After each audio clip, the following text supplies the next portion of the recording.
Hello again and welcome back to the channel.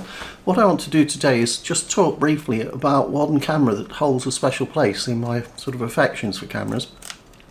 It's actually my wife's camera. I bought it for her. I bought it for myself and I thought I would use it for as part of my main camera system, but I couldn't quite get on with it and I'll explain why. This is a Sony RX 10 Mark IV. It's the latest model. Had it about 7 months. It's a bridge camera, so it's not really a DSLR. It's not got an interchangeable lens. It does have a 24 to 600 Zeiss lens on it, which is an f2.4 to f4 lens. These are all 35mm equivalents that I'm talking about here. So that's the lens that's on it. It's very sharp. It produces some stunning crisp images. I'm very impressed with the lens on this camera. To demonstrate the zoom range of this lens, I've actually set it up in the house here, and it zoomed from 600mm right out to 24mm. Excuse the scruffy dog at the end of this image chewing on a ball. It has all sorts of useful things which Sony are incorporating. In particular, one thing on this camera is, I don't know if you can see that, but it's actually got an aperture ring on the lens, which I find particularly useful when it's in aperture priority mode. Rather than messing around on the back with thumb wheels and other such things, I can just set and clearly easily see what I've got configured on the camera from this aperture ring. It does have Sony's real-time eye autofocus and tracking system on it, which has just been uploaded to this via a firmware update, so the video and stills tracking is stunning. It really is good. It's as good as my A7R4, and it's also as good as the tracking on my RX 100 Mark VII. What are the downsides of this camera?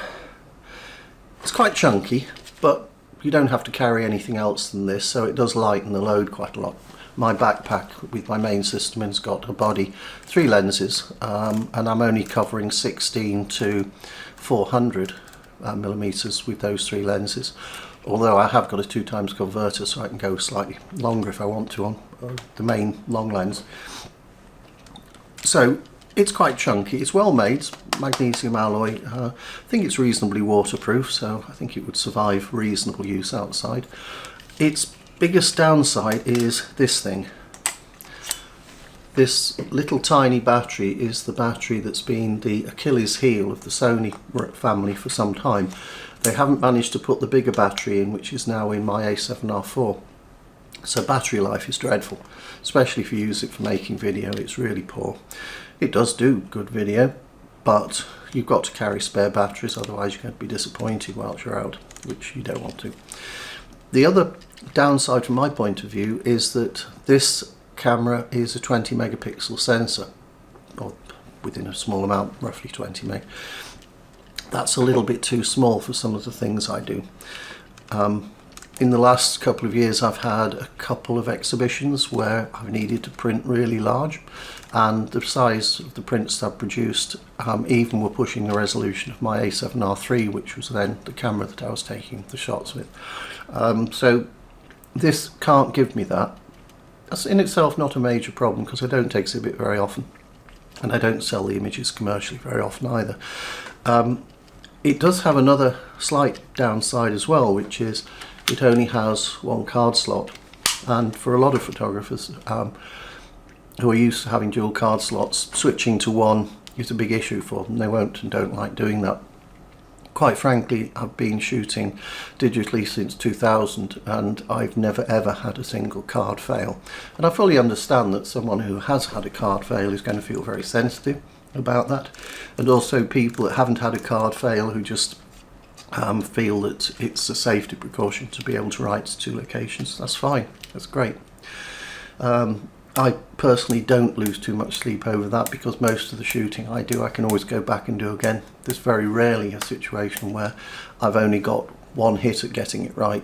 And to be fair, my A7R4 does have 2 card slots anyway. Although I didn't need them most of the time, it's a reassurance to have them in it. So I've gone over the battery, I've gone over the resolution. It's a very easy machine or camera to have with you because of its size compared to my main mirrorless. Okay, the menu system, it's not very good on Sony's. A lot of people have picked up on this across the interweb. I'm not the only person that's actually had problems with it. It took me a while to learn it. I'm reasonably familiar with it, and as all my cameras are Sony's, the menu system's common across all of them, so I'm now not really having much of a problem with it. But for anyone coming from another manufacturer, Nikon or Canon for instance, they're going to have a problem, almost certainly, getting used to the way these menus work. It's like everything, once you've used something for a while you get used to it. So I'll more or less wind up there. This isn't a review, this is more just my thoughts on this particular camera. I'll follow up with my thoughts on the A7R4 and the RX 100 Mark 7 as well in separate videos, so that you can get a feel for why I use the different cameras and what I value in them and what I don't value in them. Anyway, that'll do for now. Thank you very much for watching. If you found this content useful, please give it a thumbs up. And if you want to continue to receive videos from me, please subscribe to the channel, and that would be much appreciated because it helps me see that I'm doing the right thing, giving content to people they want to see. Anyway, cheers for now. Bye.